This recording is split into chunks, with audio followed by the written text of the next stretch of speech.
Welcome, everybody. Thanks for being here tonight. My name is Kellen Damon. I work with the County Marin Community Development Agency Sustainability Team, and this is our fourth webinar in the series that we titled Green Home Improvement Series. And today we're joined by Tom Cabot and Josie Gaillard, who are going to be talking about making an electrification plan for your home, which is kind of an all-encompassing term, but really they're going to be talking about your panel and how important that is for electrification. And we're also joined by Julie Chu on our team, who's going to be helping run the tech tonight. And so, yeah, just a brief home energy 101. We encourage folks to start with the low-hanging fruit first. So that's things like, LED light bulbs, smart power strips, faucet aerators. I'm going to touch briefly on some programs that can provide those to you for free. And then we encourage folks to move into building shell upgrades or insulation or air sealing, which I'm going to get more into. And then getting into the mechanical upgrades, like changing your furnace to a heat pump and heat pump water heaters, solar, battery backup, electric vehicles, all that great stuff. And really, one of the reasons we tell people to kind of think of this as a loading order is that you'll save money by basically doing the cheap stuff, the low-hanging fruit first. It's just a better investment that way. So I'm going to talk a little bit more about the building shell. It's very important. We're going to talk a lot about, Josie and Tom are going to talk a lot about mechanical equipment, heat pump water heaters, and maybe solar panels and everything that goes into electrifying your home. But really, it's important to take a look at your insulation and air sealing, because that provides year-round comfort, can improve your indoor air quality, lower your heating and cooling bills. And for electrification, if folks are here interested in electrifying their homes, it allows you to downsize your HVAC equipment when you make a replacement. And then you can save money on that and potentially save on your panel space too. More on insulation, especially in Marin County. A lot of our homes were built before 1970, when building standards and insulation standards weren't as good as they are now. And insulation projects can cost up to a third of a big HVAC project. So it's really a good thing to consider. And we're not just seeing that in the numbers and data. One of the programs I'm going to talk about later is Home Energy Score, where home assessors go out and give people basically energy audits on their homes. And we're seeing that the top 5 recommendations for home energy scores involve envelope air sealing, wall insulation, attic insulation, floor insulation, and the 5th one is induction cooking. So just something to keep in mind. It's not just theoretical. Folks are seeing this in the field, that our homes are severely lacking in insulation and air sealing. So I'm going to touch on this briefly. Again, I'm going to be sending out these slides so you can follow up on these program links and information. But the Rising Sun Center for Opportunity Greenhouse Fall program is great to get that, first step low-hanging fruit measures done. They provide to you, they send a kit in the mail that has LED light bulbs, faucet aerators, power strips, and it's all at no cost. And you can be a renter, an owner, live in an apartment or single-family home, it doesn't matter. The next program that I already mentioned is Home Energy Score, which is a really great one for folks that are just looking to get started. Maybe you just purchased your home or just moved in and you're not really sure where to start on the journey to having an energy efficient and potentially zero net energy home one day. It's a great place to start because you have a home assessor come out and take all the specs of your home and give you a score of 1 to 10, which indicates how efficient your house is compared to other size homes. It's a Department of Energy developed program. And there's a $200 rebate for everybody in the Bay Area to do that. Bay Run Home Plus is an energy efficiency rebate program. They also give rebates for electrification measures. That's worth checking out if you're looking to do projects soon. And then there's a lot for electrification. There's TECH, which is a statewide program. Bay Run, as I mentioned, offers electrification rebates. And then the county, we have our own electrification rebate program, which can be stacked on top of of the other rebate programs, and that's called Electrify Marin. The main thing to keep in mind here is that for tech and BayREN, contractors need to participate in those programs. It's free for them to participate. They just have to fill out some paperwork. But for Electrify Marin, we do not require contractor participation. Homeowners submit, 99.9% of the applications to us. And this is just a little bit of information on programs that can kind of help people assess rebates, because, as you can tell, there's a lot of programs out there that people can take advantage of, and Home Intel, Quit Carbon are good ones. They can basically help you, determine what you're trying to do and match you to rebate programs and contractors and that sort of thing. And then the Switches On has a contractor directory for contractors that are participating in rebate programs. And this is just a little bit on the Inflation Reduction Act. Right now, the tax incentives for measures like heat pumps and even panel upgrades, if you need to do those, which we're going to get into later, are available through that piece of legislation that passed a couple of years ago. The rebate part of the Inflation Reduction Act will probably be available sometime next year. We're not really sure when that's going to happen.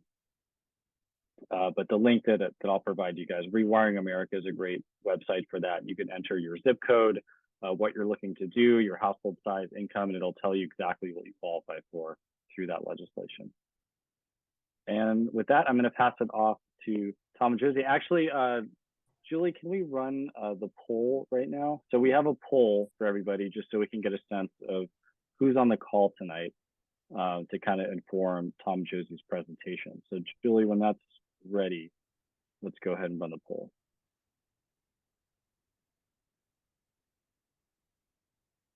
So the first question is, how would you describe yourself? Are you a homeowner? Are you a contractor? How old is your home?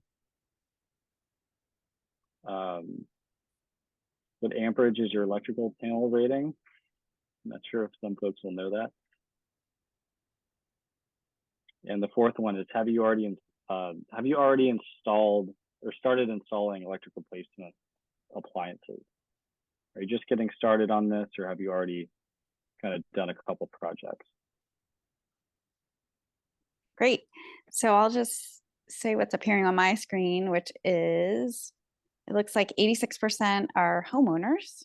86% of the folks here tonight. Many people's homes were built between 1951 and 78, 55%. Some before that, and not many after. That means a lot of probably 100 amp panels, unless the home has been upgraded. And then a lot of people think they have 100 amp panels, a few 60 amps. That's helpful to see. And many people haven't started anything yet, but to the extent people have started, maybe they have an EV charger or a heat pump water heater. Excellent. Good. Well, first, I will maybe take it over from here. Kellen, thank you so much. I know Tom and I are, I'll share my screen. Tom and I are really appreciative, and I just want to acknowledge the leadership that Marin County has shown over the years. Let's see. All right, can you all see my screen? Yeah, yes. That looks great. Okay, perfect. Yeah, Marin County's just really led the way for at least the Bay Area in creating one of the first clean energy, community clean energy sourcing programs. That's already down here on the peninsula. So we appreciate that leadership that Marin has shown. So let's get started. We'll spend an hour and a half tonight talking about creating a plan to electrify your home. And I'll be co-presenting with Tom Cabot, who you'll hear from in a bit. So you all probably know this if you're here, but just as a refresher, California actually has a methane problem. So some people aren't aware, but our state is highly dependent on natural gas, whereas there are actually some parts of the US that aren't so dependent on natural gas. And one of the major components of natural gas is methane, which is a highly potent greenhouse gas, especially when it's not combusted, not burned. So if it leaks out of a pipe or a well, it's 86 times more potent than carbon dioxide. So the New York Times described it as a vast, invisible climate menace. So to the extent we can, if we want to really have a high impact on climate change, we want to stop using natural gas. And Tom and I have been on a quest to get the natural gas out of our homes. And now that we've done that, kind of turning around and helping others do the same. So there's some stark facts about our choices. The existing fleet of fossil fuel machines actually locks us into a 2 degrees Celsius temperature rise. So what does that mean? That means if you re-up with another gas machine after your current, say, furnace or water heater dies, that really locks in a new set of emissions that would take us up over 2 degrees Celsius if everyone did that. So right now, we each control whether we allow our own emissions to push us past 2 degrees C into even more dangerous territory, or whether we make those transitions now and be a part of the solution. So whatever your reasons might be, whether it's reducing air pollution in and around your home, maybe coming from your gas cooktop, maybe cutting your contribution to climate change, like I was just talking about, maybe that's what drives you. Using less energy, saving money, increasing safety. We can all remember the San Bruno gas explosion that killed so many people. Maybe you're interested in just being more comfortable in your home. Heat pumps can definitely do that. Or maybe, like me, I have a teenage son. I'm thinking about my legacy and what will it be to future generations. So whatever your reasons are, this is a good time to act. So before we get started, let's talk about what is home electrification. It's sort of a buzzword now. 100 years ago in the US, it would have meant, the actual stringing of power lines to a home that didn't have electricity. It was getting electricity for the first time. That's obviously not what it means today, because most homes in the US have access to electricity. Today, what it means is homes that are mixed fuel, meaning they have some appliances that run on electricity and some that run on gas, converting those over, the ones that run on gas, over to models that are fully electric. I would describe it as a new market trend in California, where early adopters are kind of entering into the market, but it's growing quickly. It's not, I just want to pause and say that there are sections of the country in Arizona, the Southwest, and Southeast, like Florida, where it's actually more common to have fully electric homes from the beginning. They didn't have natural gas pipelines to homes in some of these areas. And so there are parts of the US where all homes have been all electric for decades. So none of the technologies we'll be talking about today are particularly new, but some of them are somewhat new to California. So who is involved in this electrification trend? I would say it's homeowners driven by a mix of climate change, concerns about personal safety and air quality. How are they, is this trend evolving? When people's appliances burn out, they are making those conversions. So the appliance conversion can happen in a home either all at once or over time as the appliances burn out. And then what exactly, what are the actions involved in electrification? It can include some or all fossil fuel appliances in the home, depending on homeowner preference. So when Tom and I do electrification plans for people, they're often 6 questions that come up a lot. One is, where do I start? Is my panel big enough? What equipment will I need? Does the order in which I replace equipment matter? Are there any pitfalls to avoid, and who can help? So these are the 6 most common questions that we hear when people are beginning this journey of electrifying their home. So where do I start? We recommend for people who want to do a whole home electrification that they start with a plan. A plan helps because, especially if, like many of the people here tonight, as we saw in the poll, have 100 amp panel or less, you want to optimize that panel. That panel is actually very large. It was probably installed in a home built after World War II, around World War II or after World War II, when electric appliances were much less efficient. So as those appliances have become more efficient over time, that has actually freed up quite a bit of space on the electric panel for electrification. So the panel is actually spacious, but you do need to be thoughtful about what appliances you put on it, and uh, sort of be strategic. If you're sloppy and you put big, oversized appliances on the panel, you might sort of box yourself into a corner. So we'll talk more about that. But a plan also kind of provides a roadmap for the homeowner. So as they're setting out, an equipment list, a list of projects that could be handed to a tradesperson to provide quotes. It also can provide a roadmap or a guide to the tradespeople who will be working in the home. Why is it we're choosing this piece of equipment? Well, it's because we want to leave room on the panel for, we're choosing a more power efficient piece of equipment, let's say for HVAC, because we want to leave room for EV charging, for example. A good plan includes several elements. One is an equipment list, load calculations, which can be conducted according to the National Electrical Code. There are a couple sections of the code that Tom and I use a lot, which apply to existing homes, 220.83b and 220.87. Good plans can include a wiring plan that could be handed to an electrician to guide them on what new circuits need to be installed in the home. And then finally, a good plan would include a project list for contractors with photos of the existing equipment and locations. So some of the risks of electrifying without a plan. One is homeowners' first electrification projects could use up too many amps on the panel. So contractors generally aren't really thinking about the whole home.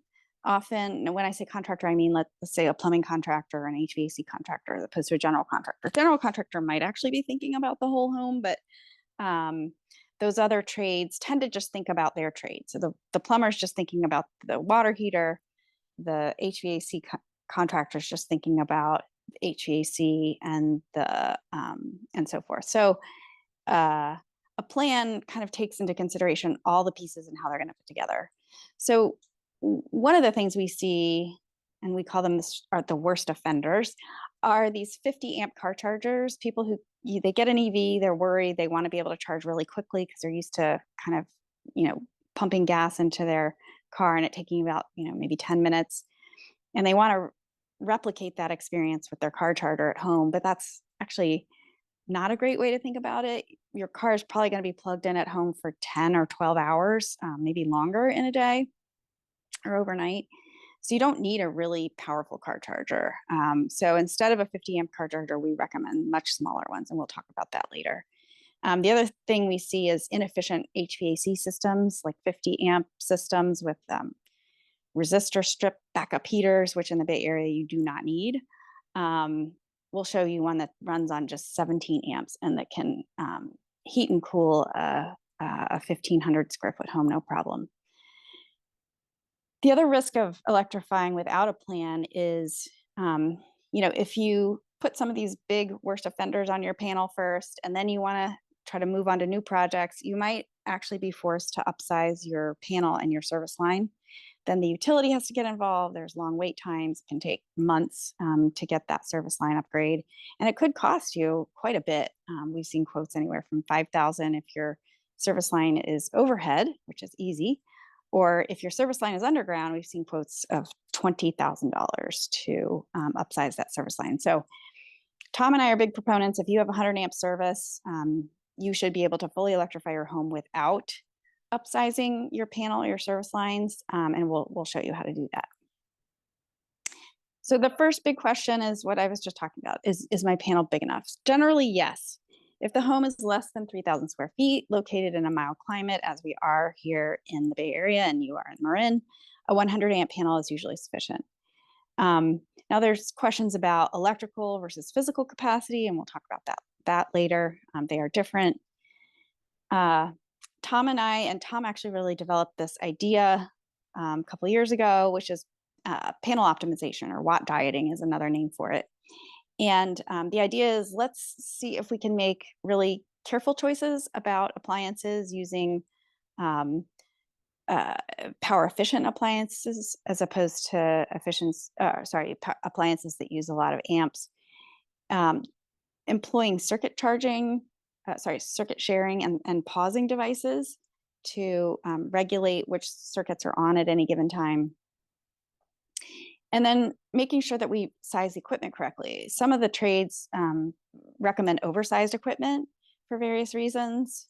And we want to just make sure that you're getting the right sized equipment because, again, that's more likely to fit on your panel and you'll probably be happier with it. And then again, panel optimization helps you avoid those electric panel upgrades.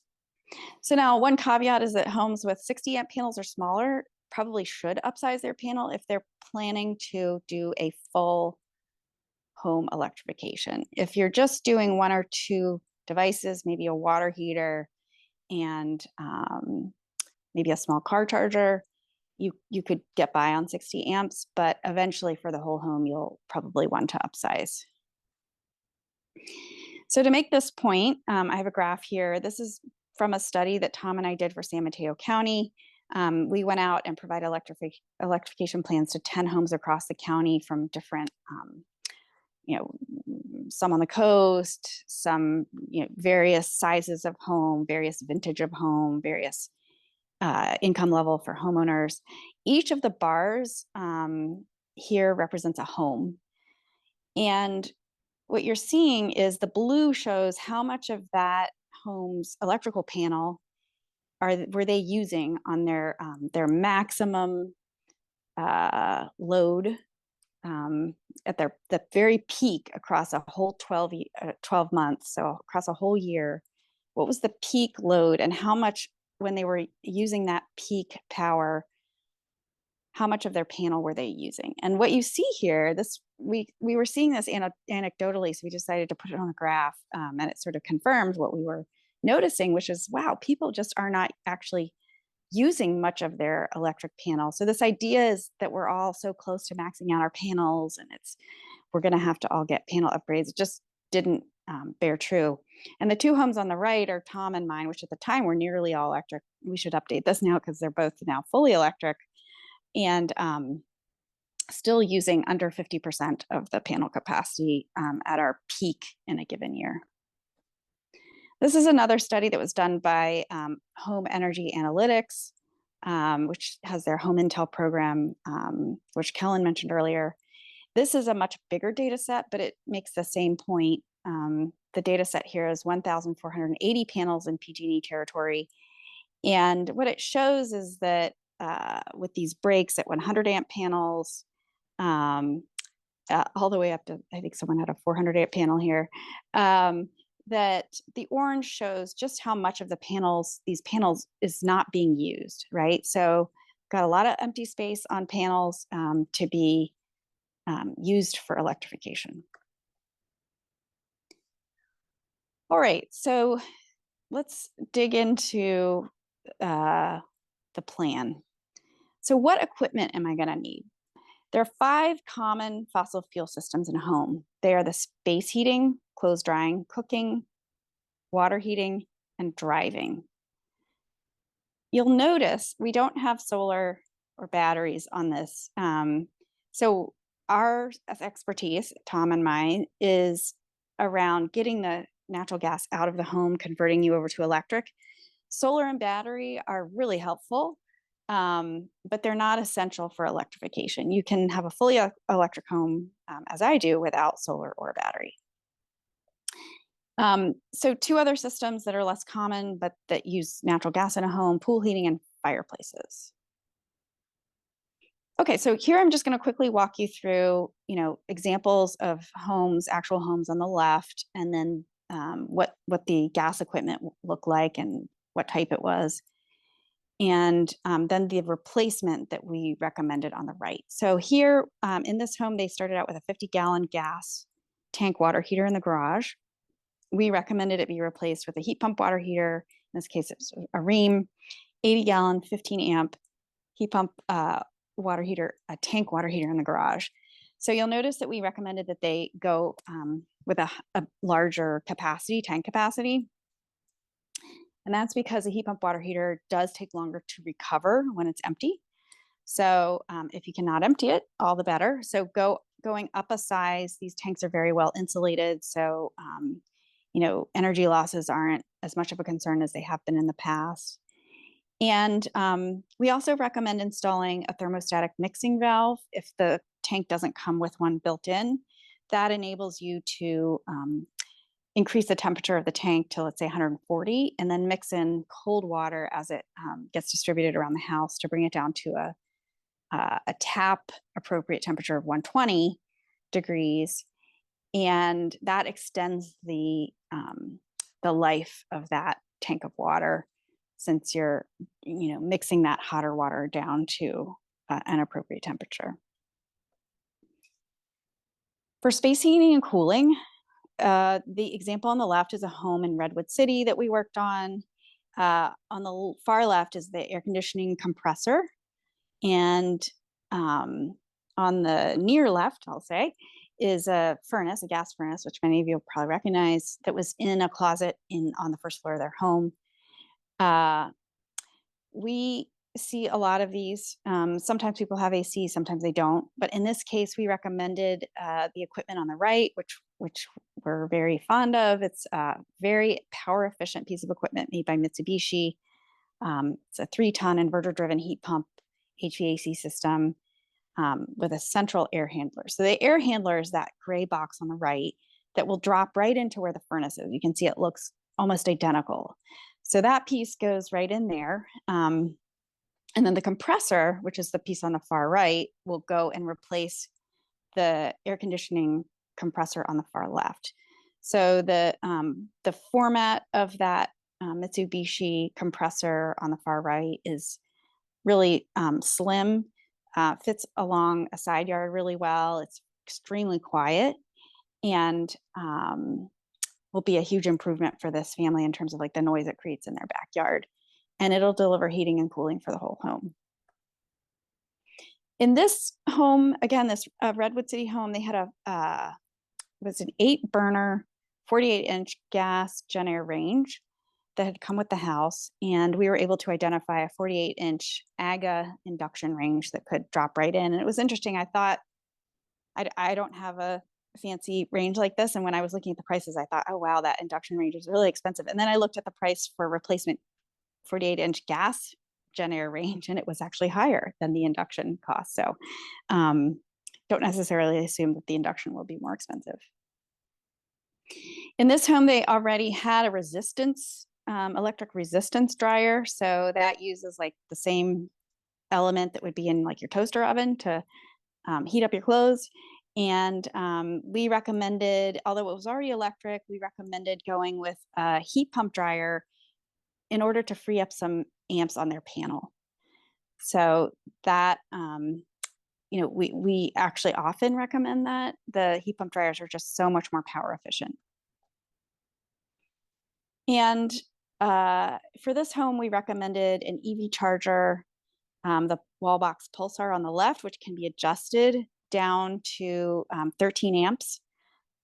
Again, we're not big fans of the 50 amp car chargers. So we like them down at 13, 20, 24 amps. And when you plug that in overnight, you're going to get, between 100 and 200 miles of new charge overnight. No problem. A budget option, which is what I have, is to install a NEMA, in my case, 6-15 outlet on the side of my garage.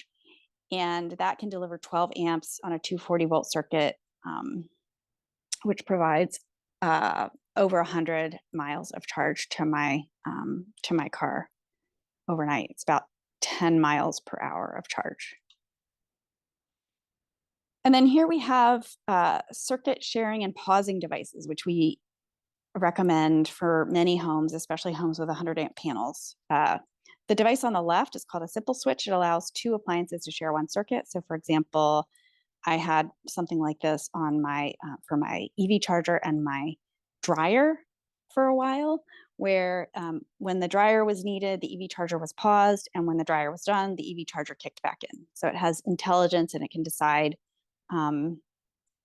which circuit to energize, depending on which one you say is the priority circuit, which in my case was the dryer. The DCC9, and there are other versions of this, does something similar. In this case, there's sensors that go on the main panel and determine when the main panel has reached 80% of capacity, and it pauses a single circuit. So for example, many people, we would recommend that people install this or similar device on their EV charger. So if the whole home, if all of the electric appliances in the 100 amp panel home were on at the same time, and this rarely if ever happens, but if it got up to be 80% of the panel capacity, then the EV charger circuit would be paused temporarily. Then let's say if you were cooking and had all the burners in the oven going, if you turned the oven off and suddenly there was free capacity on the panel, then the EV charger would be re-energized and would resume. The SPAN panel is on the right. SPAN is a California company that makes a smart panel. And instead of just being able to pause one circuit, you can charge any of the 32 circuits in the panel, and you can set a priority order for how those circuits would be paused if the panel went over 80% capacity. All right, so I'm going to hand it over to Tom now to talk about some exciting new products that are on the market. All right, well, thanks, Josie. Hey, I thought I would first hold up and share a version of that controller. Josie was showing you one of the brands was called Simple Switch, and they make a hardwired EV controller. Here's the breaker that would be in the panel feeding this controller. It has these current sensors that go up on the main power lines coming down into the panel. When they show that the panel's loaded up above 80% of its rating, this little smart device would cut off the flow going over to the car charger. So that's just how that one works. And then the same company makes a very similar thing that we call a circuit sharing device. And so in this case, the power's coming from the panel into the box and going out and serving something like, let's say it's either the range for cooking, or it's serving maybe an electric resistance dryer that you want to use when you want to use it. You know, you want to cook when you want to cook, or dry when you want to dry. And so when that's running, it gets power. And when it turns off, like the clothes are done drying, then power automatically begins flowing back to the other thing, which is in the lower priority position. And so that might be the car charger resumes charging, or the water heater resumes reheating the tank, because I don't really care what minute my water heater finishes heating the tank. All I care about is that I got all my shower needs met, and everything else happened in the house during hot water rush hour. And then how long the water heater takes to recharge is its business, and I don't bother bird dogging them. But that's me.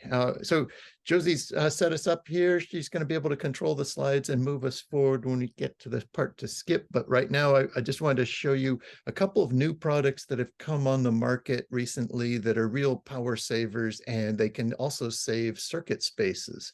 And so these two on the right-hand side are 120 volt plug in the regular outlet type of water heaters. So just like your refrigerator's 120 volt heat pump itself, it's pumping heat out of the 0 degree ice box and into your 80 or 90 degree kitchen on a summer day. It's lifting that heat up 90 degrees from where it is in the ice box to out into your kitchen. These things grab heat out of your garage and jack it up to a nice hot temperature and make 130 degree or 140 degree hot water. And then this one has a built-in mixing valve. That one also has a built-in mixing valve under it, and they mix it down to a nice safe 120 degrees Fahrenheit, non-scalding temperature to put in your pipes. But the reason they go to these extra high temperatures is to give you more storage in the same tank, because they want to take their time doing the heat recovery in the tank and reheating it again after you're done. So those are 120 volt devices.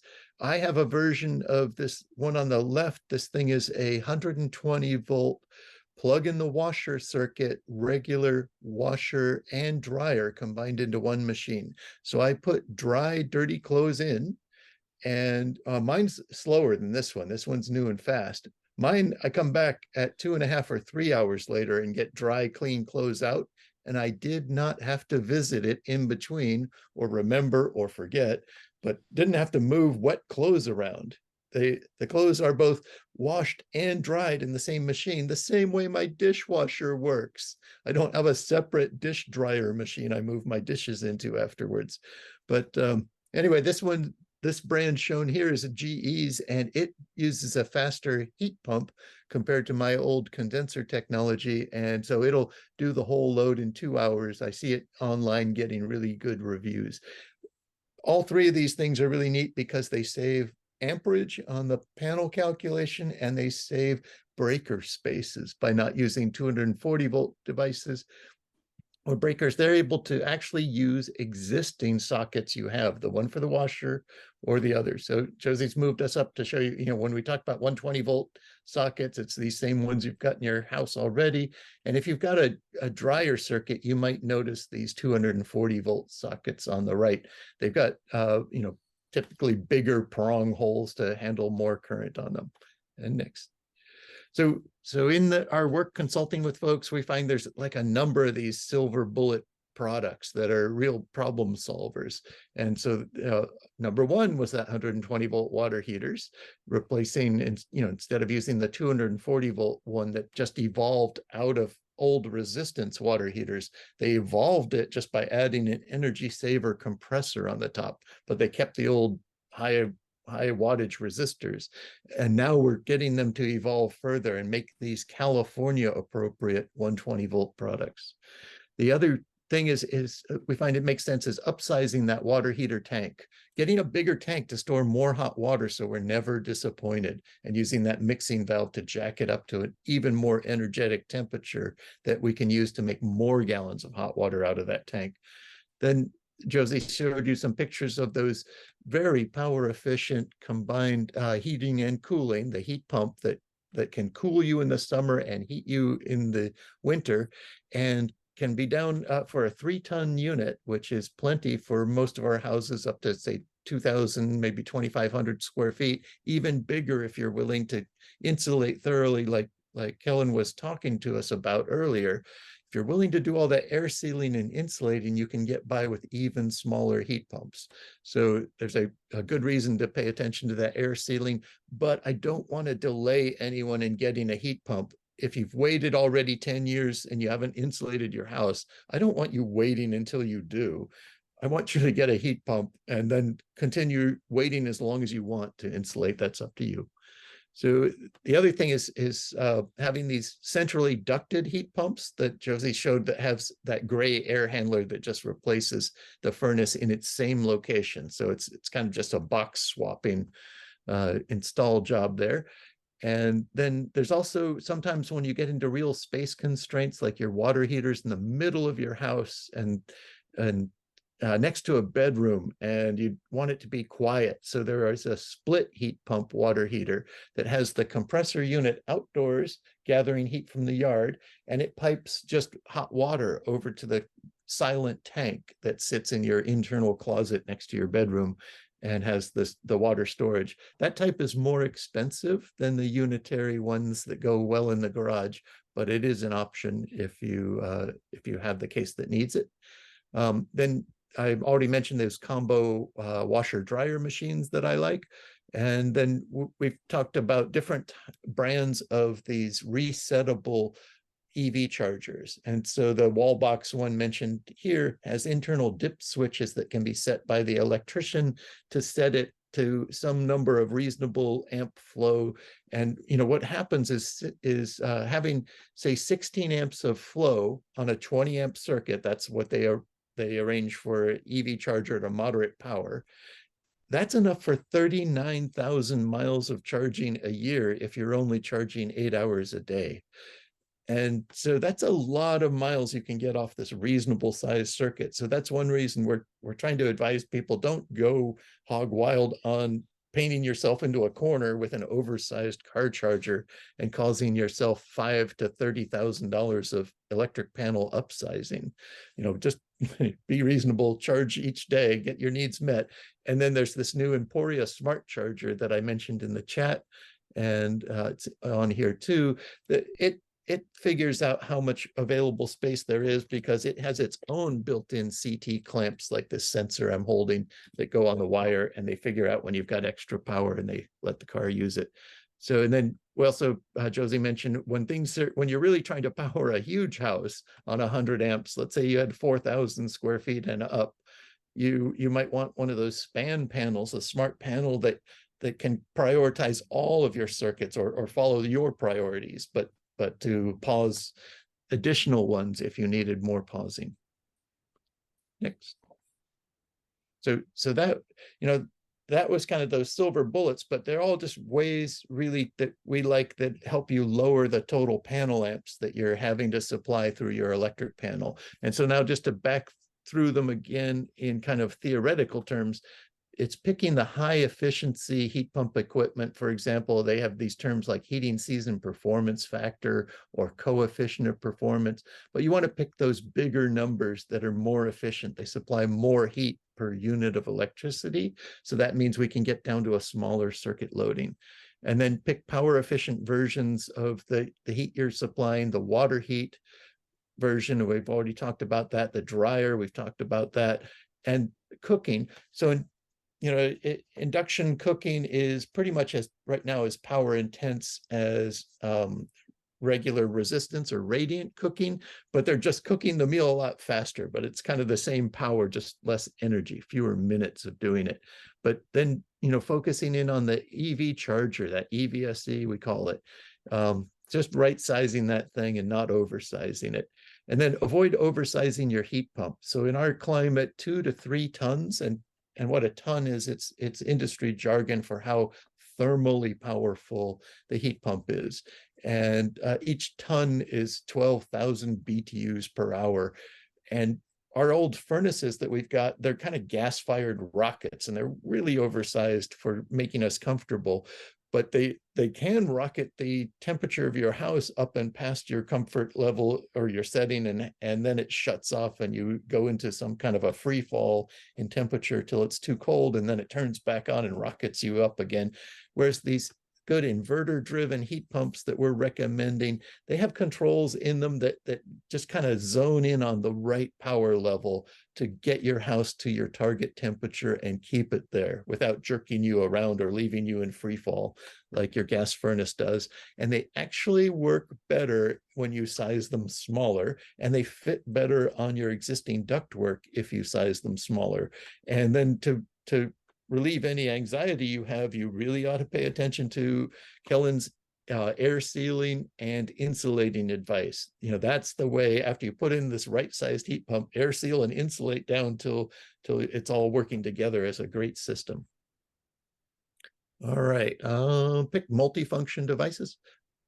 And so actually, yeah, let me just finish up quickly, but the circuit sharing devices, that like the one I showed is the splitter. So here on one breaker, I'm able to serve 2 loads, like that dryer, and I can serve the water heater both on the same breaker. So that's freeing up both amps, because I don't have to count the smaller load in those calculations, and it frees up breaker spaces. And so then we've talked about pausing, and we've talked about insulation. So next. So there's now, these panels look crowded, and so we don't see a lot of blank spaces sometimes, but there's 11 ways to free up panel space and still meet all your end use needs. End use needs is industry jargon for I like hot water, I like cooking, I like my clothes dried, I like my car charged. Those end use needs we're trying to meet. But using the multifunction devices like my washer dryer combined thing, or a slide-in range that has the cooktop and an oven all in one. And then also when you do a heat pump, this next one is you free up the old furnace circuit. If you're using those good inverter driven heat pumps that have an outdoor unit that powers, it has a power line running with the refrigerant to the indoor air handler. So the outdoor circuit is powering and controlling the indoor air handler that circulates the air around the house. That frees up the old furnace circuit. That's a 15 amp circuit that can be used to power this new water heater we're talking about. So then choose the shared circuit version of 120 volt heat pump water heaters. Then you don't even need to use a new circuit for it. You can use any existing circuit if you're using the shared circuit version of the water heater. Then use tandem or slim breakers in your panel. And so in this picture, I've got on the left side where the green tag is saying heat pump water heater, HPWH. That's actually a tandem or a quad breaker. The middle part is 30 amps going to the water heater, and the two external parts are both 20 amp circuits in taking up or being served in the same old space as two regular fat 20 amp breakers used to be. So I was able to get the water heater into the same space as the other two breakers were already occupying by using those tandem or slim breakers. And then I already mentioned the automatic circuit sharer frees up a breaker. These four things in green are just different ways to combine old underloaded circuits you now have because of all that efficiency and LED lighting, where the lighting uses 1/10 the power now as it did in the old days. You can take a couple of wires, and there are certain circuit breakers like the Square D brand that I've used that let you clamp two wires under the same clamp. The clamp is made to hold two wires. So I can use that 20 amp circuit to power the old two 20 amp circuits, or use a 15 amp one to power the old two 15 amp circuits. Anyway, bunch of different ways there in green for how to kind of combine a couple old circuits, and maybe using a junction box, etc., to do that. And then there's down in the red are two different ways to load more solar on. And somebody asked the question in the Q&A about their electrician or solar company was saying they needed to upsize their electric panel to accommodate more solar so they can sell them a bigger solar system. What we see with 100 amp panels is that they can generally accommodate about 5.5 or 6 kilowatts of solar panels. And they do it through a 20 amp breaker in the panel, typically fed in at the bottom. And so if you can see my picture here, we would feed the solar in at the bottom. This upper part here is the main disconnect for this panel. So that's my main disconnect. And if we feed the solar in from the opposite side from the main disconnect, there's a rule in the code that says we can feed the panel with a total of 120% of what it's rated if we're feeding from the other side. So I've got bottom and top both coming together. And so when solar companies see that, they're on a 100 amp panel, they know they're limited to about 5.5 or 6 kilowatts, depends on the brand of inverter they use. But if they wanted to sell you more solar, they need another way. Sometimes they recommend going up to 200 amp panel, which would let them put in twice as much solar on the, let them put in a 20% of 200 is 40 amp breaker. The other ways they can do it, I show in red. They can line tap the solar into it, and they know what that means, but it's jargon to us. But it just means if there's wires connecting the meter part to the panel, they can land the solar onto those connection wires so that now solar is not able to overload the panel. It's just sitting in between the meter and the panel. Or they can use a meter collar, which is a device that goes behind the meter in the socket. Here's my pretend meter. This is the meter socket, and a meter collar would go in there and feed solar right behind the meter. So anyway, there's lots of ways to go about that. Hey, Tom, can I jump in on that one real quick? And Gene, I think you were at our solar and battery webinar, but our trainer there, Sean Armstrong, got into it. I actually learned a lot from that because I didn't realize that there was that, KW limit, but then there's these devices like clipping devices. Tom, I don't know if you want to talk about those or, but also I just wanted to let everyone else know that we covered that a lot on the solar and battery webinar. And again, I'll be sending out all those recordings to everybody so they can. Yeah, so just really briefly, what Kellen's raised is when I mentioned that you can fit, say, 5.5 kilowatts of rated solar panels onto this 20 amp circuit. Well, it's coming in at 3.8 kilowatts AC, alternating current, because the inverter that we would use in that case would be an inverter that would be clipping the power down to that 3.8 kilowatts.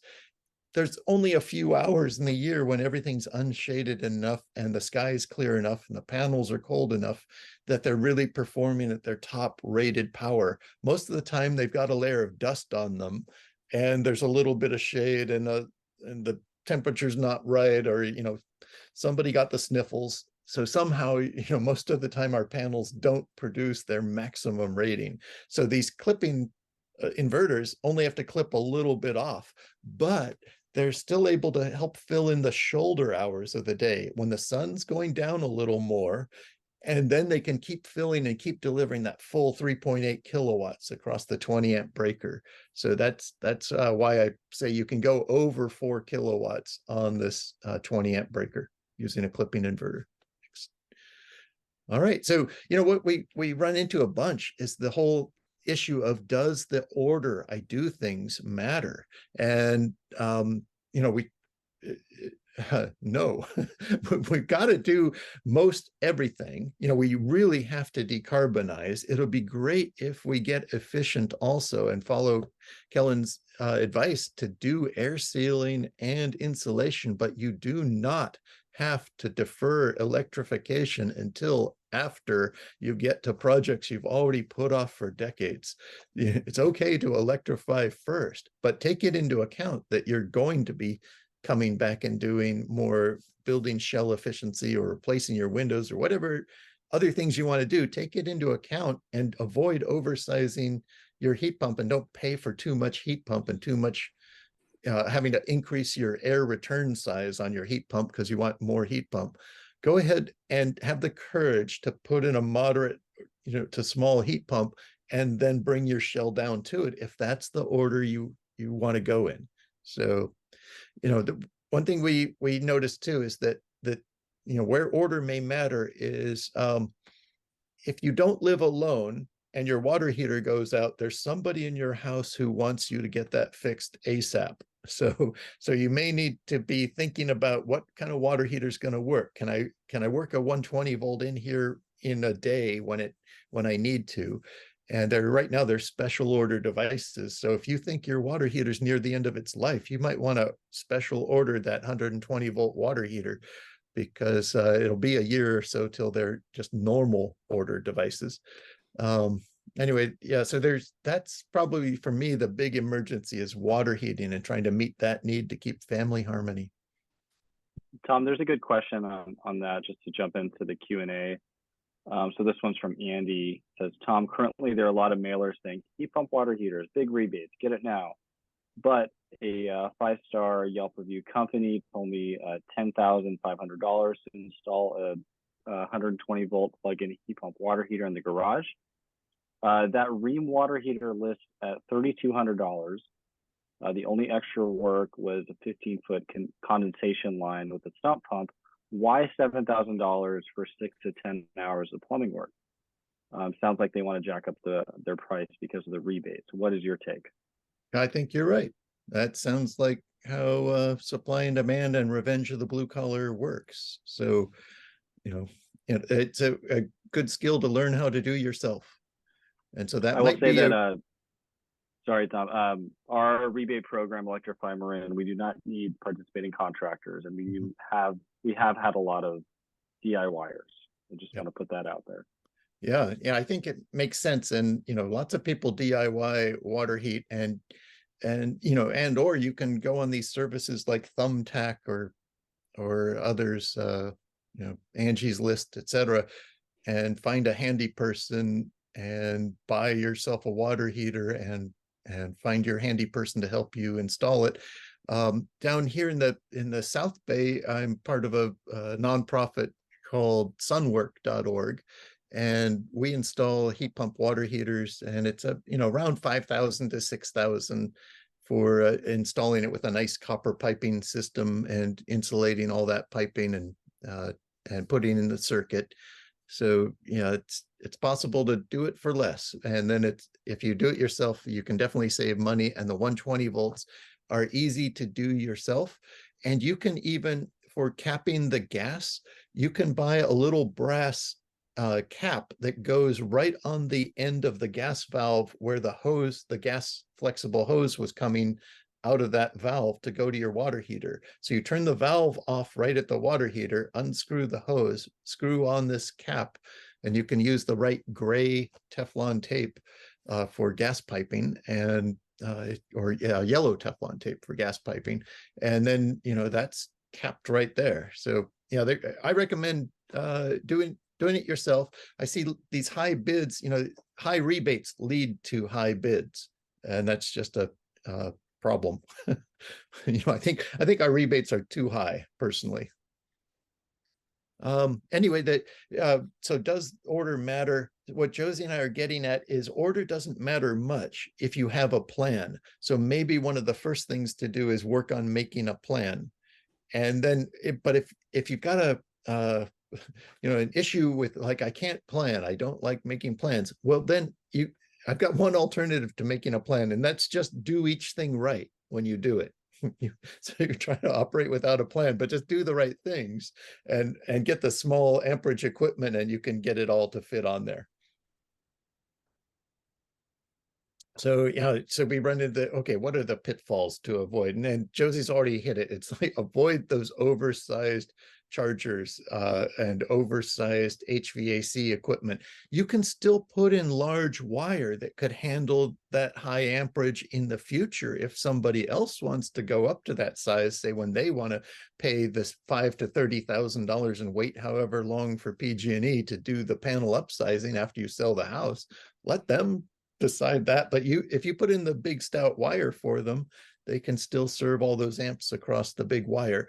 These breakers list on the side of them, they have a list of what wire sizes they accommodate. Just because my breaker is 20 amps doesn't mean my wire has to only be 20 amps. It can be wire capable of 20 or more amps. It'll just run cooler and cooler as I size the wire higher and higher. So don't wait for your water heater to fail, because that just puts you in the emergency bind with your family members. And I think it makes sense to go more deliberate on the water heater. And then plus a bunch of the other decisions I find at our house, we could always go out to eat if our cooktop had failed. So we've got backups, but not on the water heater so much. And don't oversize your HVAC just to be safe.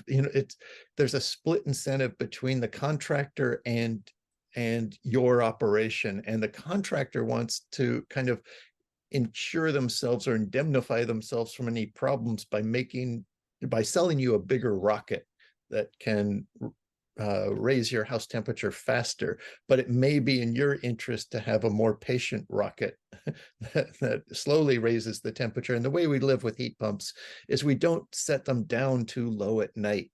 They don't have to work so hard to catch up the next day. So if we don't set them down too low, they're fine at just maintaining good temperatures. I like to put mine through its paces, so I set it down at night, but I'm just patient in the morning. And then, don't undersize your water heater tank. Go ahead, and if you've got room for it, there's no energy or environmental downside to a bigger tank. So if you've got room and wallet for the bigger tank, go ahead and put in bigger heat pump water heaters. So, Josie and I give all this advice here and there, but there's companies out there that can really help you out as well.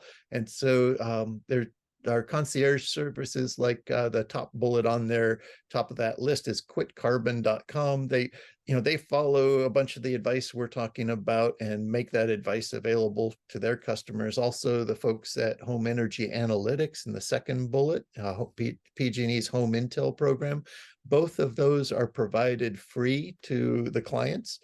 and PG&E customers, through rates.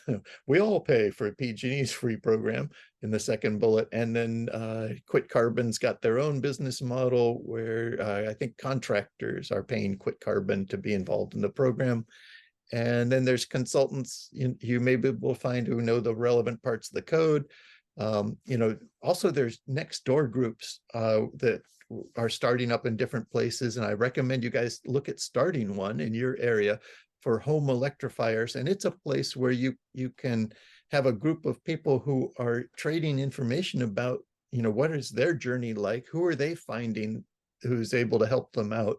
And what would they recommend? So that might be a good thing to do a little bit of neighborhood self-help across Nextdoor. Anyway, we put a few guides in, links to guides, and I put one in the chat already, that Redwood Energy Guide. So there's plenty of those kind of resources coming up. And even the state has a new website based on some legislation Josie and I helped write.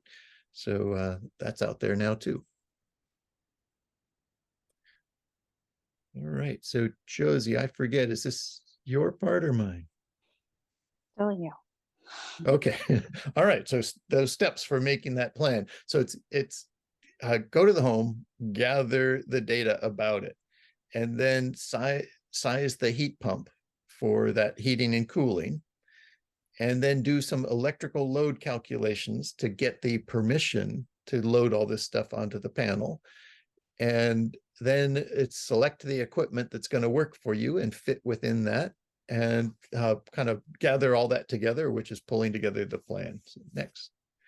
So that first step of gathering that data, so it involves taking some pictures around the house, gathering the utility interval data on your PG&E account.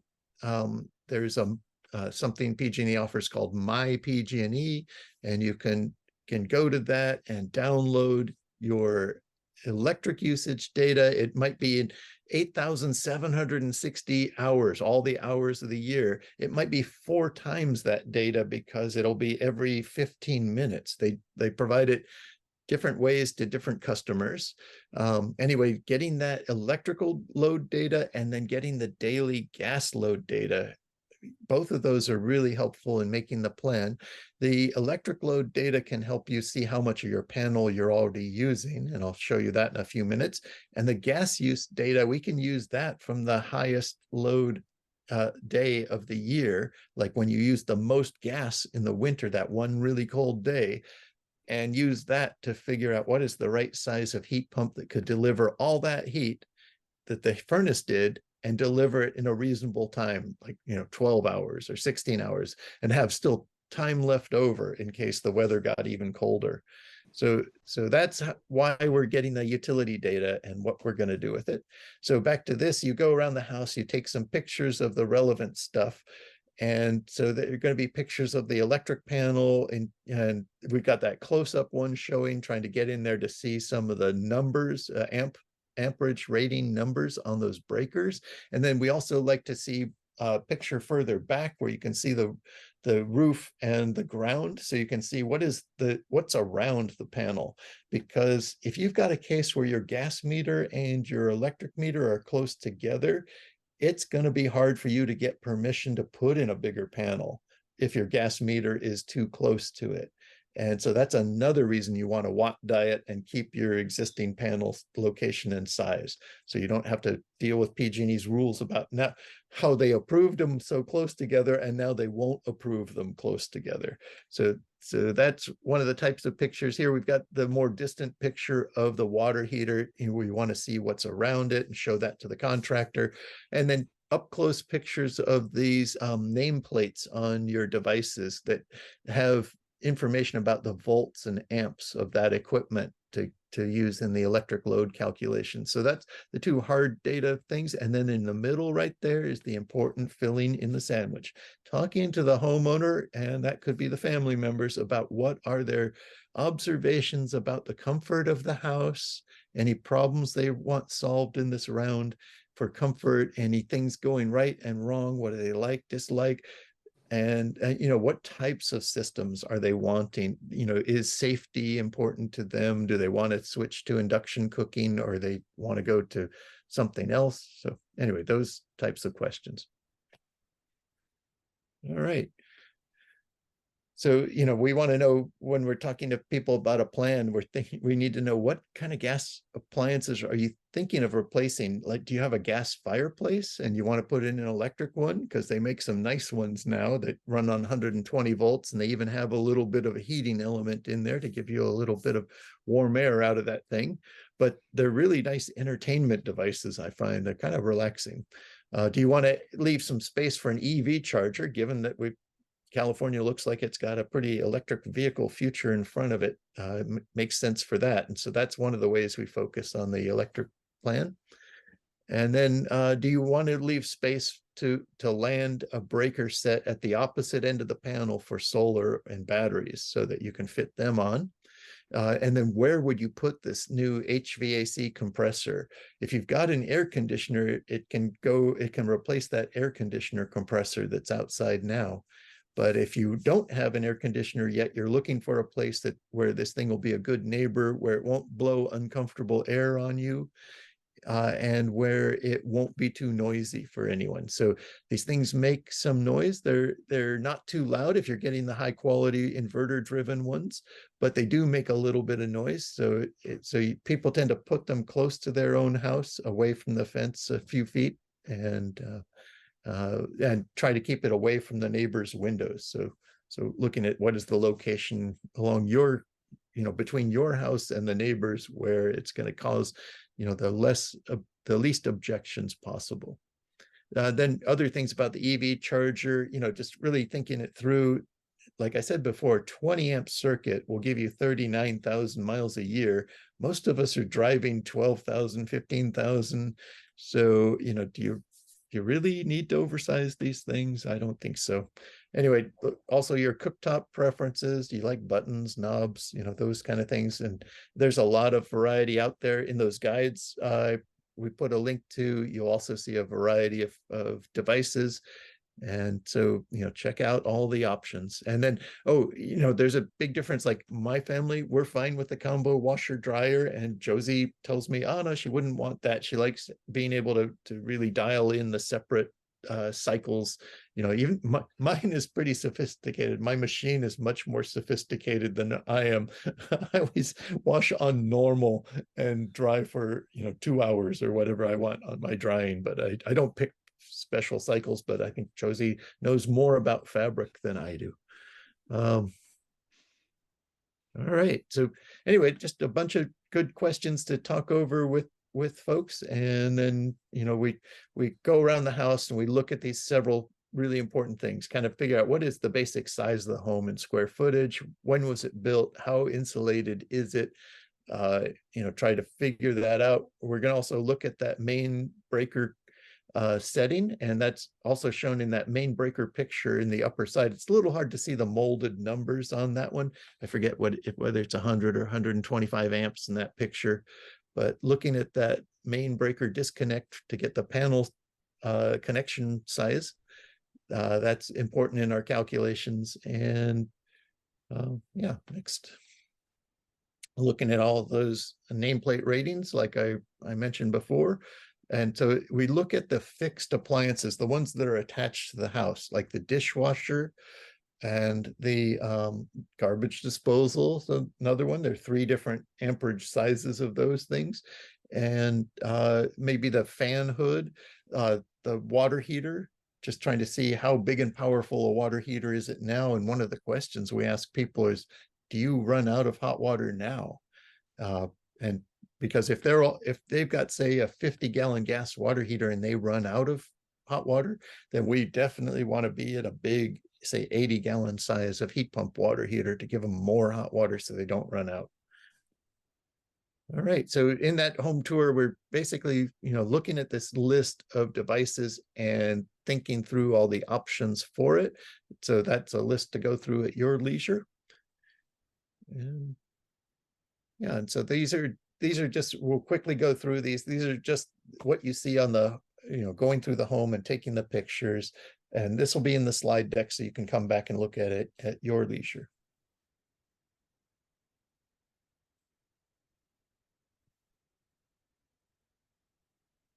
Yeah, we poke our heads up into the attic, sometimes climb all the way in and look at things up there just to see, what's the ductwork like? What's the level of insulation that they have? Like Kellen was saying earlier, oh, it's great to have more insulation. It's nice even to blow insulation over the ductwork, trying to really insulate it, since ductwork has warmer air in the winter than the house is warm. So it's got a bigger temperature difference across it. So it's a real heat loser if it's not well insulated.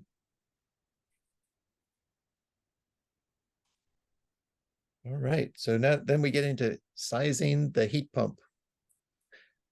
Okay, so we want it sized big enough to track the home and reach our temperature targets, and we want it sized small enough so that its turn down ratio, when it gets down to the bottom end of its flexible range, because it'll operate between its max capability and its minimum capability. And our climate is so gentle, most of the hours we're going to be down at the minimum. It'll be operating, just cruising along, sipping energy at the bottom. And the smaller a heat pump you get, the smaller that bottom end can be. And that can give you just the right touch of warmth into the house to keep you comfortable.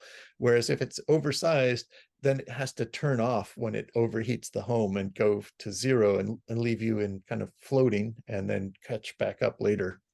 So we're really advocates of trying to downsize that heat pump when you can.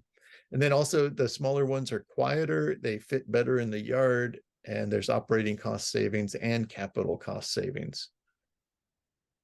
So the different methods of sizing a heat pump, we kind of go over them from talking to the pros and seeing what goes on. But like the top line there is just people putting the same size heat pump as the furnace size was. And a 60,000 BTU heat pump at 12,000 BTUs per ton would be a 5-ton heat pump. And yowza, that's too much heat pump. I don't want to buy it. I don't want to listen to it. I don't want my neighbor to have to hear it. It won't fit through my ducts. It's trying to blow too much air, because its air is not super hot like a rocket furnace is. It's warm. And so to get the same amount of heat in warm air through the ducts would require much more fan speed, and that's just going to burn out the fan and make some noise in the house. So I want to downsize that heat pump, and so look at better methods. And so there's other rules of thumb that you see around, but that might be for somebody else's climate, somebody else's house, somebody else's family. And so those rules of thumb on how many square feet per ton, I don't like that kind of thing. I was just at a heat pump summit yesterday, and the pros are all trying to get off of rules of thumb and get onto manual J calculations, they call it, where they do all the area takeoffs of the house and calculate the heat loss from the bottom up, and try to do it through calculations of knowing what's inside the walls and all that. And so that takes a lot of time. We can see it here, 4 to 6 hours when Josie and I were doing them. And yikes, it's tedious, but it'll give you a better estimate. And then what we found was for us, a sweet spot was, hey, look at the gas use data. It's going to take into account that home, that family, that weather, how they operate it. So their habits, like they may leave windows open and the heat on, and that'll generate more heat usage in that peak day. And I'll be able to detect it and figure out what kind of a heat, what size heat pump does it take to live like that day. And then as long as that heat pump can supply that much heat in a reasonable number of hours, leaving them some safety factor hours, then I'm fine. And we've got it sized in an easy manner. Next. So that we call our peak day gas usage. And we look back over the prior year. So next slide. We go find that one. And so we've got that PG&E data that's got 365 different gas use days. And so we would pick the highest gas use, say 5.1 therms per day. And maybe we also look at the summer and see, oh, in the summer, they're using about 0.4 therms per day. And a therm means 100,000 BTUs of gas. They're using 0.4 in the summer for water heating, cooking, drying, whatever else is going on. So that 5.1 day, 0.4 of it was for water heating, et cetera. So they used about 4.5 therms. Next. So that was what they were using for space heating. And so here's kind of a picture. Each one of those little blue bars was a different day.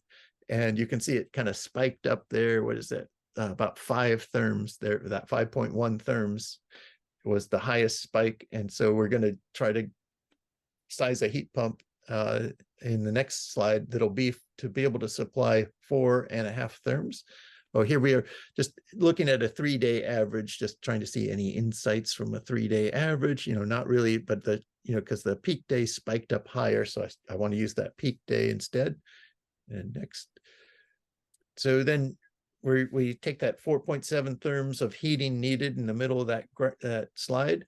And if it was, that was the amount of gas used. And if the furnace was 90% efficient, then 90% of that 4.7 therms of gas turned into heat. So that was 420,000 BTUs of heat. And so that helps me figure out, okay, I want a heat pump that can deliver 420,000 BTUs of heat. Well, that if I divide it by 12,000 BTUs per ton hour, I notice, oh, that's 35 ton hours delivered into the ductwork in a day, in the biggest day of the year. Okay, 35 ton hours. And so then I need to start thinking, okay, what size heat pump do I want to pick that can deliver that much in a reasonable amount of time? And so in this case, I picked 14 hours as a reasonable amount of time and found, okay, if I do that, it's about a 2.5 ton heat pump. And then I can feel pretty good about that. And so that was the amount of heat that the furnace delivered to the ductwork. Okay, and so if I'm doing a central heat pump, I need that 2.5 ton size heat pump. But if I'm doing a ductless heat pump that has different little wall mounted head units and doesn't use ducts, it uses the refrigerant tubes that don't leak much heat because they're much smaller and they're insulated, then I could get by with 2 tons if it was a ductless system. You can see on the second to the last bullet, or 2.5 tons if it's central and I'm going to have a little bit of heat loss on the ductwork. Anyway, that's how we do that step. And next. Yeah, so electric load calculations, we've talked about them a little bit, and we're basically looking at those amperage labels and voltage labels on the equipment, and then we're going to multiply volts times amps, and that gives us watts because it's not always written on the equipment. But then when we do our electric load calculations, we sum up all those watts and multiply by the right coincidence factors, and then we put it into the sizing calculation. This is just showing kind of side by side. There are 2 different national electric codes, so NEC, that stands for different methods we can use to size the panel and to show that we can fit the loads onto the panel. So we're really doing these calculations to get permission to put the circuits onto the panel and not have to upsize. And so on the left is using the electric load history and looking at the high, kind of like we did on the gas usage, we look at the highest electric load hour of the year or highest 15 minutes, either one. And so we take that one. If we've got 12 months of data, the code lets us use that hourly highest usage, multiply it by 1.25 for kind of a safety buffer, and subtract that from my panel capability. And then all that free space in between is the space I can load new electric nameplate loads into. So yeah, Josie, if you could back up to the blue graph. Yeah, let's go to that blue graph for a second. So that's what the 8,760 hours of data looks like. And so this was for an 1,100 square foot home. Doesn't matter how big it was, that's the data. It's about 4 kilowatts and it's hourly data. So their highest load was 4 kilowatts. I mentioned this 100 amp panel I've got right here. It can deliver 6 times that, 24 kilowatts. Anyway, they peaked at 4 kilowatts. So we'll go to the next slide. And so now this little graphic, handy graphic, that the left side is the panel capacity. 100 amps times 240 volts is that 24,000 watts, meaning 24 kilowatts. That's that horizontal green line across the top. That's the capability of the panel.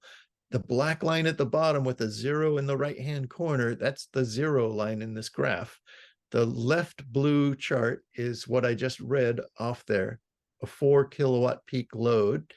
And then I multiply by 1.25 to get the red thing, the occupied space on the panel. The code thinks, okay, you peaked at 4 kilowatts. We'll bump it up by the safety factor. So we'll say you're occupying 5 kilowatts of the panel. Well, that leaves the other 19 kilowatts of panel space available to load new electrification devices, counting their full nameplate, not any coincidence factor. It's like they went in there, they were fully on during that peak electric hour. And so that's the conservative method in the code. And so I can see, I just comically put 2 nameplates in there, like I want to do 2 devices. Okay, next. And that's how I would do the 220/87 method. It's really easy. It's really great when you're only adding 1 or 2 loads. If you're going to try to do the plan to add all 5 loads at once and get all the permission at once, we find there's a little more accommodation in the bottom-up method called NEC 220.83b, and it's the one that applies to existing homes who are adding space heating, because we're going to be doing that, and we can also be adding other things. Next. So these next several slides, I don't want to go into detail, but it's just the nameplate results from around the house, following the code forms and just adding them up. And then we multiply, and this one you can see in the bottom kind of middle column, we multiply by these coincident load factors on each of the circuits as the code tells us to. We sum it up in watts, we divide by the volts, and in this case, we hit that bottom right number of, I could load all these things on there and I was still at 94 amps. That's less than 100, and so it complies if this were a 100 amp panel. And this is what a form looks like. Josie and her son have put together a web app that fills in this form that looks a lot like the building code forms that most building departments are used to. It's got all the list of all the appliances. You can't see it too well at this font, at least I can't, but times, the watts and amps and volts and their coincident factor and their results. So that's just a confirmation form. All right, and then this little chart is conceptual or actual kind of real, but I like it as a way to explain the kind of summing up what we're doing, why we're doing it, and what we're getting. And so on the far left, you see these words. These are end use categories like clothes drying, cooking, water heating, space heat, and EV charging. And then in the middle are like at the top, 5 options for clothes dryer, 5 different options. And then the blue bars correlate to those numbers of watts down at the bottom. That's kind of the neighborhood transformer loading watts from each of those device choices I would make in the blue bars between different types of dryers and how they would count in the code. And here I'm counting on this one, the heat pump is counted at 1.0 coincidence factor. And also the EV charger is counted that way. And both those are counted that way because they're long duration loads. They last more than 3 hours. So the code makes us count them at their full coincident level because it's likely they were fully coincident when the whole building peaked. The others, it lets us count them at 40% coincidence factor. So that's already built into the size of the blue bars. And so you can just see the size of the different dryer impacts and why I like that top one, which shows a 0. It's no extra load. It's on the same load, on the same circuit as the washer. And it's not coincident because when the washing function's done, my machine starts drying. So they're not both, it's not washing and drying at the same time. It's one or the other. And at the bottom is the common resistance dryer that is a bigger load. And then we show on a few options on cooking. The really small one is this new 120 volt slide-in range that has a built-in battery that does cooking and supplies emergency power if the power is out. So that's kind of a interesting new game changer down there for that range. But the others are different combinations of cooktops and double ovens and things like that. The water heating alternatives, the really tiny bar is my new favorite, 120 volt heat pump water heaters. And the big bar is the common 30 amp heat pump water heaters. And then the two HVAC things, there's an efficient 3-ton heat pump is the short bar. The longer bar is a less efficient heat pump. And then it's just got resistance strips. And then below it, you can see the 5 different sizes of car chargers. And so we are at time. But I'll wrap it up, Tom, if you want to take a break. Thank you. So we'll just breeze through these last couple of slides because I know we're at time. We want to take questions. So pulling the plan together. So now we've hopefully got an equipment list that we selected as we were doing our heat pump sizing and making sure everything fit on the panel, right? So pull together the equipment list. We'd also have our load calculations, which we just showed you how to do. And all these slides will be available if you want to kind of walk through the math of those calculations. Some people will be interested in that, but we figured probably many people actually wouldn't be. So we decided not to use the time for that, but it's there. A wiring plan. Again, we do these regularly to help the electricians know where to put the circuits.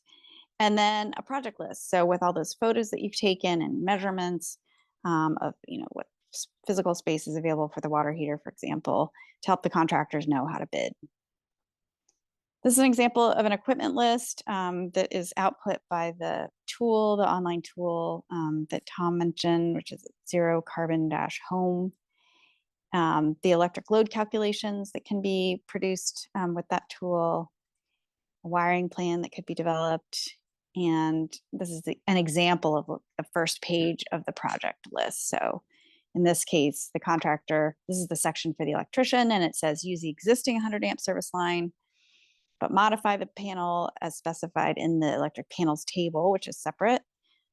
Shows a picture of the panel. And then number 3 down below there says install one new sub panel as specified in the electric panels table. So anyway, so this is an example of in this case, I think it was like a 10-page document with all the different projects for the electrification of the whole home.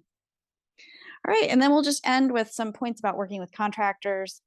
There's challenges, opportunities, and then Tom and I have some recommendations. This is a new kind of a new field, new opportunity for California tradespeople. So some of the trades, HVAC they've been installing heat pumps generally for a long time. Although, for example, on the peninsula here, we see a lot of people a lot of contractors, HVAC contractors who've only installed gas furnaces. But if they've been installing air conditioning units for a long time, an air conditioning unit is just a one-way heat pump. The install is exactly the same. So those folks are totally prepared to do heat pump installations. The plumbers, on the other hand, heat pump water heaters are a totally new thing for many. So in some cases, we've seen resistance to change. Some plumbers who would try to talk people out of, making the change. They've only been working with gas for decades, and they might not want to learn about heat pumps. Some may recommend oversized equipment, which we've mentioned.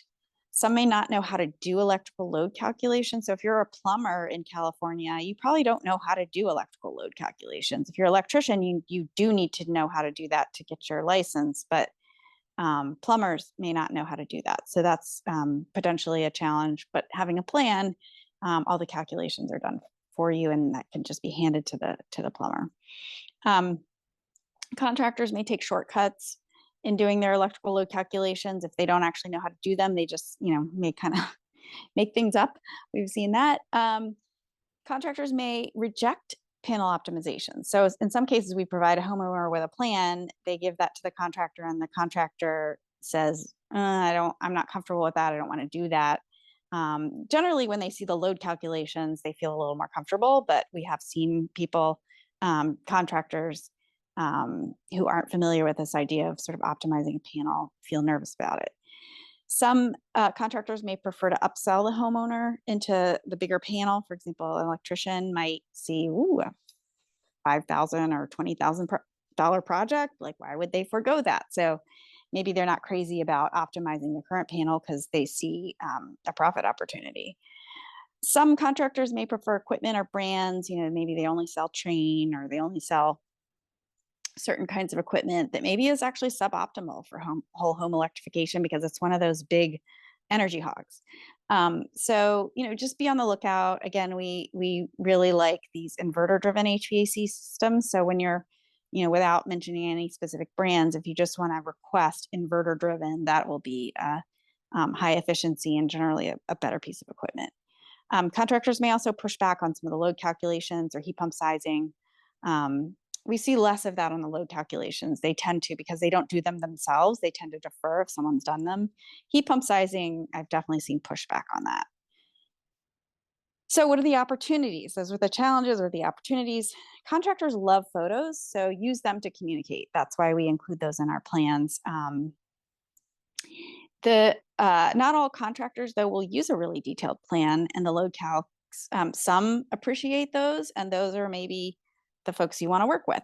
Maybe you want to screen your contractors based on whether they value having an electrification plan. And the best contractors will understand that a good plan helps them streamline their work. So recommendations: feel confident that whole home electrification is possible even on 100 amps. When you're embarking on this, identify contractors who are eager to learn, comfortable with new technology, good with customers, ready to grow. You may have a plumber that you've worked with forever who just isn't ready to go with you on this journey, and you may need to find a new plumber, at least for home electrification. Develop a network of contractors that are trained in a home electrification, or tap into those networks. If your neighbors, have used somebody and they were good, get those recommendations. Know the required electrical specs of each appliance. So even if maybe in your plan is recommended a Mitsubishi, but you hear that a Daikin with the same electrical specs would do a better job in your home, as long as well, it needs to be max of 17 amps, 240 volts. If you can find equipment that fits that spec, but different brand, then you can flex with the contractor recommendations. Show the contractor those electrical load calculations if you have them with your plan. Reject the power hogs. Be ready to defend the panel, because not all the trades will be thinking about the whole panel, right? They're just thinking about their device and getting their device on the panel. So as the homeowner, you really need to be thinking more holistically. And if the contractor can't follow the plan, be ready to find a new contractor. This is just a repeat of the resources that we listed earlier.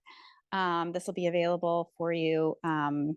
I think Kellen's going to send that out, and that concludes our presentation. We're happy to take questions. Thanks so much, Josie and Tom. Yeah, we have a couple questions in there. Tom, looks like you I said you're going to answer this live.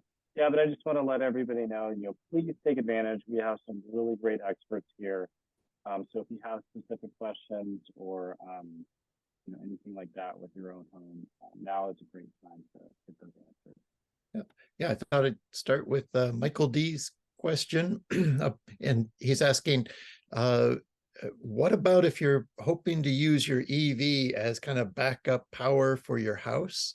Would it make sense to use a bigger EV charging circuit then?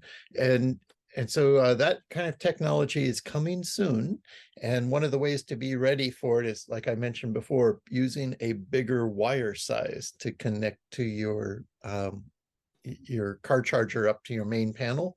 And then, yeah, you may want to look at what if I do go, want to dedicate more flow to the car charger to charging it?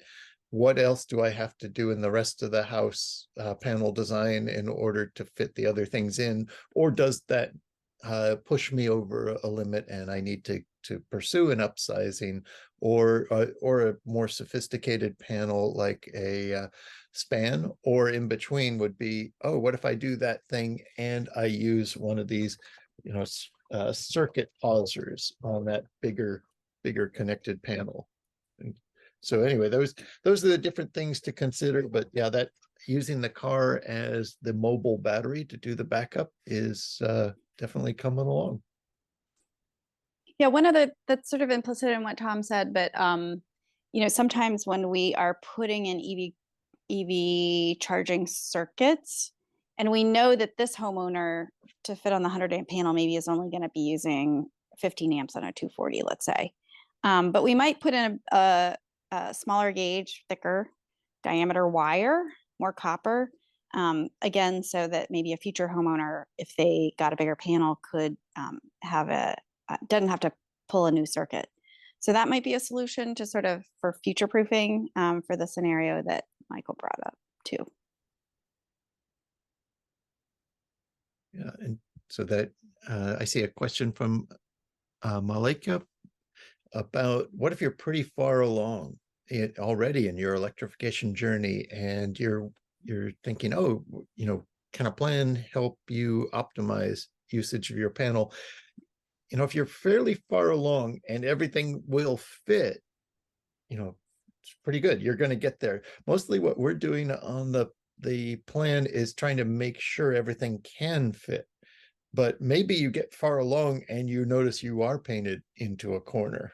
I don't know if that's your case, but if it did happen that some oversized things went in first, it's possible you've got a car charger where you can reset the power flow on the car charger to go down from a 40 amps setting like it is on a 50 amp circuit and tune it down to something else you can live with, like the 16 amp flow to give you 39,000 miles a year. And so that just suddenly freed up the space. So, there's things like that you can do if you did get painted into a corner, or replace that charger with a one that you can tune down to the right level. Keep the nice stout wire though, but just replace the machine at the end. Yeah, here's one from Molly. Or sorry, Tom, did you have anything else? Oh, no.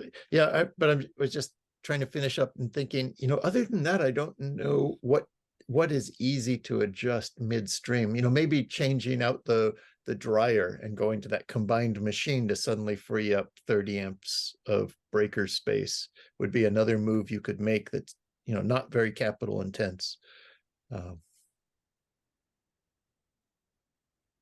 Yeah, definitely a puzzle. You've already started. Here's a question from Molly. How do we get help developing the plan? Who do we contact? I guess I missed that part. Yeah, so this is going to be eventually, it's going to be sort of a big industry, kind of like the solar installation industry 20 years ago, which that's where I came from. It feels very similar to me. So I think we're just in the beginning of it now. So there are people, little companies popping up. Quick Carbon is one. I think they've done plans for like 2,000 homes in the Bay Area. And Home Intel program through PG&E, which is a free service. They will kind of get you started. Tom and I do this kind of thing for homeowners. And there's also,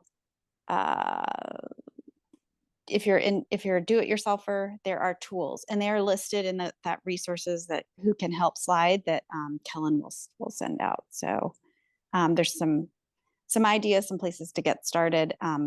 The other, like Tom mentioned, I started a next door group called Home Electrifiers here on the peninsula, and I think we just surpassed 200 or 300 members.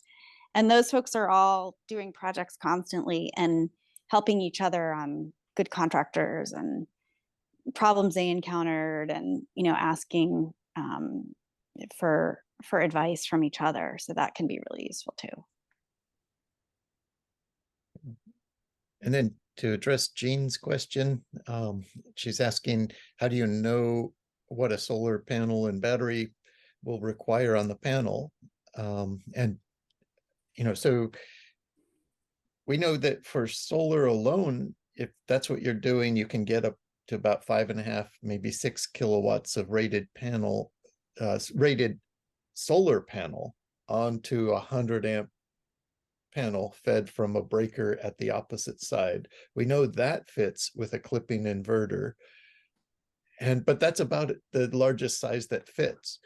Now, if you're under NEM 3 now, or the whatever they want to call NEM 3, I forget the new name, but it doesn't encourage large size solar systems. It kind of is set up in a way that encourages more self-consumption of the solar and not having it really big so that you're slopping extra solar onto the grid and then asking for it back in the dark.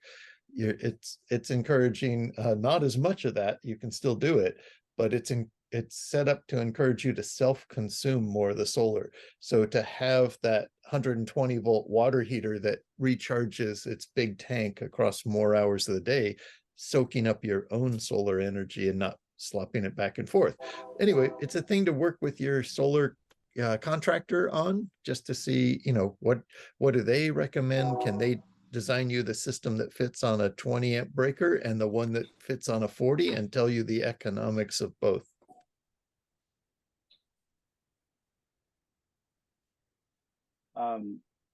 Yeah, and getting back to Molly's question about kind of how to get started, I put this in the chat, but I want to shout out, there's a local group called greenchange.net, which is local folks in Marin who are sharing their experiences with, upgrading their homes, making sustainability improvements, where they, it's basically just a network of neighbors.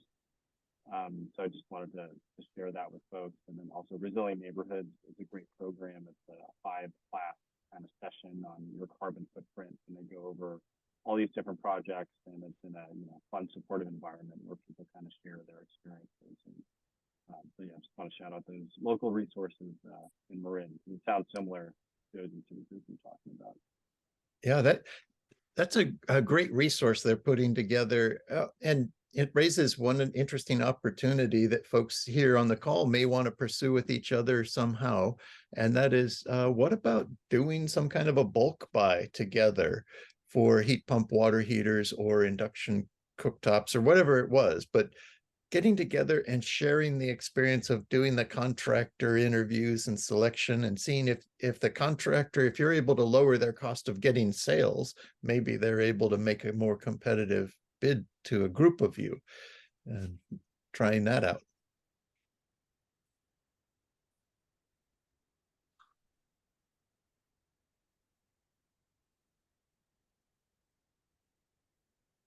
Yeah, I'm just seeing if there's any other one. Any other questions? Molly says she couldn't hear me.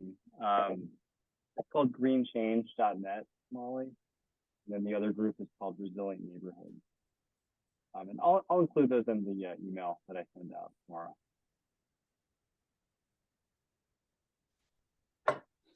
Yeah, and your microphone is pretty quiet, Kellen. Okay, I think it's dying.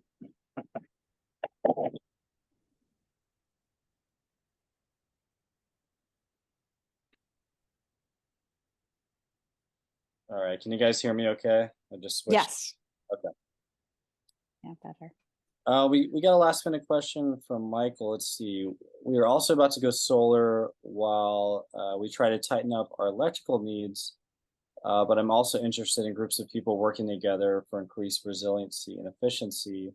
Are you two seeing any neighborhoods in the Bay Area doing microgrids? Might also be called CEIs. Your ideas on using Nextdoor to use group buying is right on this line. So yeah, anything with microgrids in the Bay Area that you're seeing, maybe on the peninsula, some of the more rural areas? It's a great question. I have not seen that. Tom, I'd be interested to hear what you say, but I have not seen, I mean, there's a lot of interest in microgrids, but I haven't seen anyone attempting it yet. Yeah, and so, full disclosure, I come from a utility background. I still work in utilities. When I hear about microgrids, I always think, oh, I want to make the biggest grid I can that'll fit anywhere, because there's value in diversity. But what happens is, as you cross property lines, there are more complexities. And so people might find it easier to produce their own backup power in their own property. And, backup power can get as simple as buying a little portable battery that that does 110 volts. And I actually, for $50, just bought a little 110 volt inverter that goes on my drill battery. And so that's going to give me enough 110 volt power to power things like my laptop computer and recharge it, but not enough to cook a meal, but enough to run lights and radios and a few other things. But anyway, so looking at what is the scale you want to do your backup at, and what level of cooperation are you willing to try to get out of people? And if you were sharing a backup system with other people, is there a tragedy of the commons? You know, how do you ration out the power during an outage? And so those are just things that occur to me about those types of systems. And so I'm always advocating big grid and good behavior. And so I talk about this idea of being a good gritizen and having my systems interact well with the grid and not overload it. That's the whole reason for the Watt diet, is how do we decarbonize everything as quickly as possible without overloading the grid and causing the rates to rise, as PG&E tries to do all the upsizing they have to do to accommodate all the oversizing we did. So anyway, but again, there's people who really advocate microizing everything and having cooperative societies and utopia, but I'm not there. I think that there is, you know, in some of the work we do, there's this element of thinking about the home as becoming kind of a microgrid, right? Especially if you have solar and battery, and kind of everything working in harmony, and all the supply and the demand is equal. Anyway, I think those are going to be, and with adding your car in as both a load, but also a source of electricity. So I think there is, you know, maybe we're all going to evolve to be thinking about our homes as little microgrids, and especially if the power goes out, it actually does become really micro, but a grid. So yeah, so there's one kind of technical question by Michael from Solarcraft about the connector, which is one of the brands of the meter collar I mentioned. And yeah, I'm not sure PG&E's approved them yet. And but some of the Southern California utilities have LEDWP, and I first heard about them from Sempra Energy, which would be SCE and San Diego, both doing them. In fact, the utility was involved in installing them and promoting them. PG&E's been slow about it. I forget the reason why, but there was one aspect of one of the models of connector where it had a circuit breaker on the collar, and I heard somebody saying that PG&E was concerned about that. So I don't know the exact rationale PG&E has for it, but these collars are an interesting piece of engineering. And the first ones that I heard of were solar infeeds, and so they're just dumb collars. They're just a way to electrically connect, and there's not doing any special task, but just letting the solar flow in. And then, you know, the company's looking at making smarter collars that would have breakers and controls, maybe with those CT clamps, and be metering out power, say, to a car charger. So, and it's going to be interesting to see which way these things go and how fast different utilities can adopt to the changes. yeah, generally in this area, like Tom showed that slide with the new equipment, there's quite a bit of innovation happening. So companies working on new products, I would say once a month, probably we have some piece of new equipment that comes into the picture. Whereas before we'd sort of settled on, okay, this is kind of our ideal set of equipment for optimizing a panel, and then something new comes online and it makes it even easier. So it's pretty exciting time, and it's only going to get easier from here. Oh, and don't wait. It's true. Yeah, we need early adopters, lots of them. Cooperative group buying might help. You know, with in the Bay Area, we have the air district's zero NOx rules, and so those are going to essentially prohibit the installation of new polluting replacement equipment for water heaters in 2027.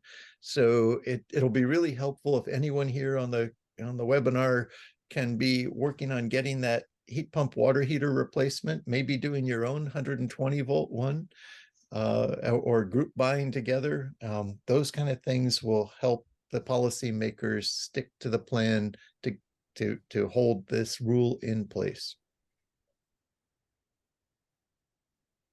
Yeah, that's a good thing to bring up that I avoided bringing up was the air district rules for 2027 and 29 of yeah, not being able to, actually do a replacement with a gas unit, which will be yeah, interesting to see when that Right. happens.